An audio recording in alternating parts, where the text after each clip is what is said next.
अगले 48 घंटे वरुण गांधी के लिए क्यों महत्वपूर्ण है? क्या इंपॉर्टेंट फैसला उन्हें लेना है? ये हम सब जानते हैं कि 27 मार्च यानी कि कल नॉमिनेशन की आखिरी डेट है। तो क्या वरुण गांधी चुनाव लड़ेंगे? अभी तो इसी को लेकर जो है वो संशय बना हुआ है, क्योंकि बीजेपी ने जिस तरीके से वरुण गांधी का टिकट काट दिया, जिस तरीके से उनकी मां मेनका गांधी को टिकट दे दिया, लेकिन वरुण गांधी के लिए क्या होगा? क्योंकि पहले ही चरण में पीलीभीत लोकसभा सीट के लिए चुनाव होना है और उसके लिए नॉमिनेशन चल रहे हैं।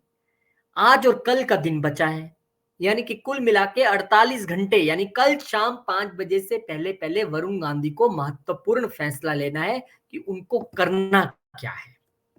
बहुत इंपॉर्टेंट है। सबकी नजर वरुण गांधी पे टिकी हुई है कि आखिर होगा क्या। देखिए, वरुण गांधी को उम्मीदवार नहीं बनाया गया, लेकिन वहां से जितिन प्रसाद को बीजेपी ने उम्मीदवार बनाया और जितिन प्रसाद वहां पर एक्टिव भी हैं। वहां पर इस वक्त जितिन प्रसाद पीलीभीत पहुंचे और 2 कार्यक्रमों में उन्होंने हिस्सा लिया और उसमें वरुण गांधी कहीं नजर नहीं आए।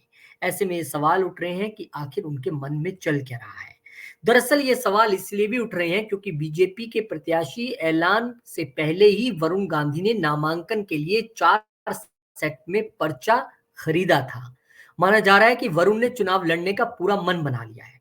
हालांकि वो इलेक्शन लड़ेंगे या नहीं लड़ेंगे, इन पर कयासों का दौर जारी है, जिससे कि पर्दा अगले 48 घंटे में या उससे पहले उड़ जाएगा। अब वरुण गांधी के पास विकल्प क्या है, ये समझ लीजिए कि 3 ऑप्शंस जो मोटे मोटे तौर पर उनके पास बचते हैं। पहला, वरुण गांधी के पास पहला विकल्प ये है कि वो निर्दलीय प्रत्याशी के तौर पे चुनाव लड़े। हालांकि जानकार बताते हैं कि इस बात की संभावना बहुत कम है। ये इस बात पर भी निर्भर करता है कि वरुण गांधी बीजेपी से बगावत करते हैं कि नहीं करते हैं। उनके लिए यहाँ पर टेढ़ी खीर इसलिए भी है कि बीजेपी से बगावत करते हैं तो वहीं उनकी मां मेनका गांधी को बीजेपी से टिकट मिला भी है।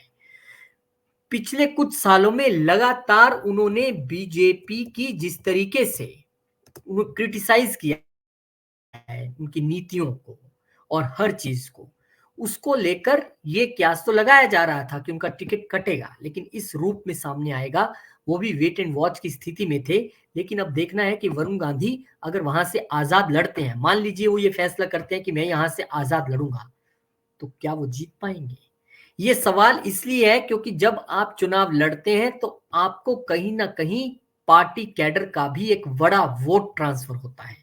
उस बीच आपका अपना कितना वोट है? क्योंकि पिछली बार वरुण गांधी को 2019 में 7,04,549 वोट पड़े थे, यानी तकरीबन तकरीबन 60% के करीब उनको वोट पड़ा था। वहीं एसपी के कैंडिडेट हेमराज को 4,48,922 और नोटा को 9973 वोट पड़े थे। वरुण गांधी की वहां पर जीत बड़ी थी, बहुत बड़ी जीत थी। लेकिन कहानी यह है कि इसमें कितना वोट अपना है, कितना वोट आपका पार्टी का है, ये देखना बड़ा महत्वपूर्ण है। और इसलिए सवाल उठ रहा है कि इसी चीज का जो क्यास है वो लगा रहे हैं वरुण गांधी। इसी चीज का अंदाजा लगा रहे हैं वरुण गांधी कि वहां पर कितना वोट अगर आजाद के तौर पर खड़े होते हैं तो क्या वो अपने तौर पर वहां पे जीत पाएंगे। इसीलिए संभावना थोड़ी कम है।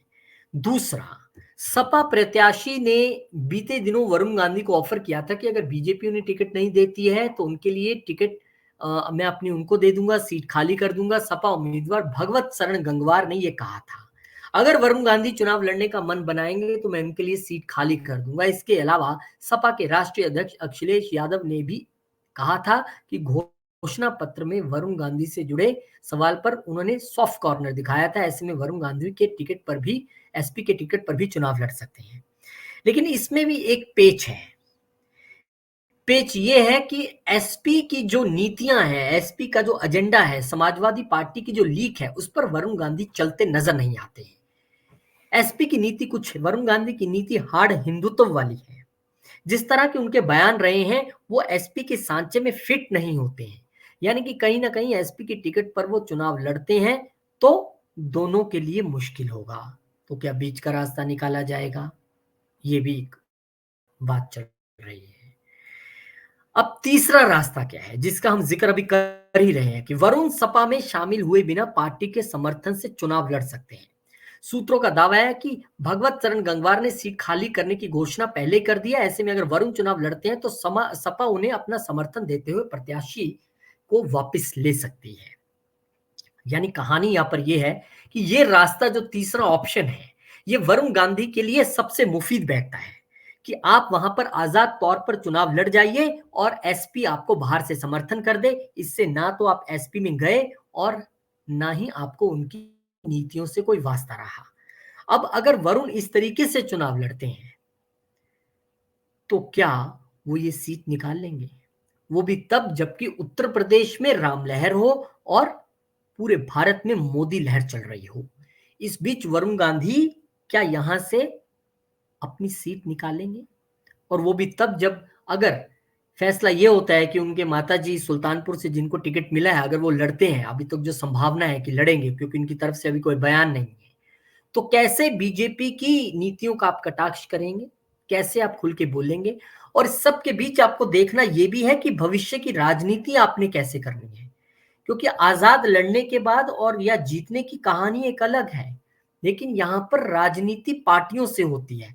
आजाद उम्मीदवार के तौर पे आप संसद में पहुंच भी गए तो आपके भविष्य की राजनीति क्या है, ये सोचना पड़ेगा।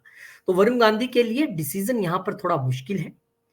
और क्या बीजेपी की तरफ से ऐसा कोई आश्वासन मेनका गांधी को दिया गया है कि वरुण गांधी को भविष्य में कहीं एडजस्ट किया जाएगा अगर वो अपनी विचारधारा चेंज करते हैं, अगर थोड़ा सा सॉफ्टनेस लाते हैं, अगर वो पार्टी लाइन पे चलते हैं, तो क्या उन्हें संगठन में या भविष्य में कहीं एडजस्ट किया जा सकता है? ऐसी कोई बातचीत हुई है?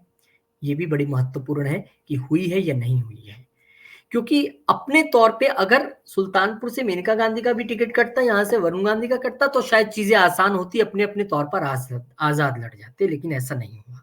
अच्छा, एक चौथा ऑप्शन जो अभी जिसका जिक्र करना इसलिए बनता नहीं है क्योंकि वो बहुत हाइपोथेटिकल है, वो बहुत हवा में है। वो ये है कि क्या बीजेपी ऐसा मन बना रही है कि वरुण गांधी को एक ऐसी सीट से उतार दिया जाए जहां से गांधी वर्सेस गांधी हो जाए? मैं बात रायबरेली की कर रहा हूं, क्योंकि रायबरेली से ना तो कांग्रेस ने अभी पत्ते खोले हैं ना ही बीजेपी ने अपने पत्ते खोले हैं। तो क्या ऐसी कोई स्थिति बनेगी आने वाले दिनों में, कोई बातचीत हो, एक सेंटर पॉइंट पे पहुंचा जाए? इसकी संभावना इसलिए कम है क्योंकि गांधी फैमिली, ये कभी ऐसा नहीं हुआ कि गांधी वर्सेस गांधी हो जाए। आपस में आमने सामने चुनाव लड़ने से हमेशा बचते रहे हैं और ना ही कभी अभी तक लड़ा है। तो क्या बीजेपी यहां पर ऐसा दाव रख सकती है कि भाई आपको चुनाव लड़ना है तो आप रायबरेली आ जाइए? और अगर रायबरेली वो जाते हैं तो क्या वहां पर कांग्रेस प्रियंका गांधी को उतारेगी? ये भी देखना पड़ेगा। तो सवाल बहुत सारे हैं, लेकिन इनका जवाब अगले 48 घंटे में मिल जाएगा कि क्या पीलीभीत से वरुण गांधी चुनावी ताल ठोकते हैं या नहीं ठोकते हैं, या भीतर खाने कोई बातचीत चल रही है और बातचीत बन जाएगी, ऐसी कोई संभावना है? तो क्या अब इतने ऑप्शंस वरुण गांधी के सामने जो हमने ऑप्ट किए हैं उसमें ही ऑप्शंस मेनका गांधी के भी देखने पड़ेंगे कि क्या वो सुल्तानपुर से जो टिकट मिला है उस पर वो कंटिन्यू रहती हैं, चुनाव लड़ती हैं, या क्या करती हैं?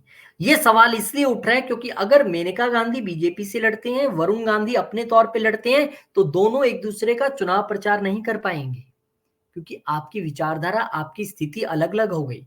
ना तो वरुण गांधी मेनका गांधी के चुनाव क्षेत्र में जाके उनके लिए वोट मांग सकते हैं, क्योंकि वो तो बीजेपी के अलग हैं, वो तो विरोध में हैं, और ना ही मेनका गांधी जाके वरुण गांधी के लिए वोट मांग सकते हैं, क्योंकि वहां पर पार्टी का अपना प्रत्याशी है जितिन प्रसाद।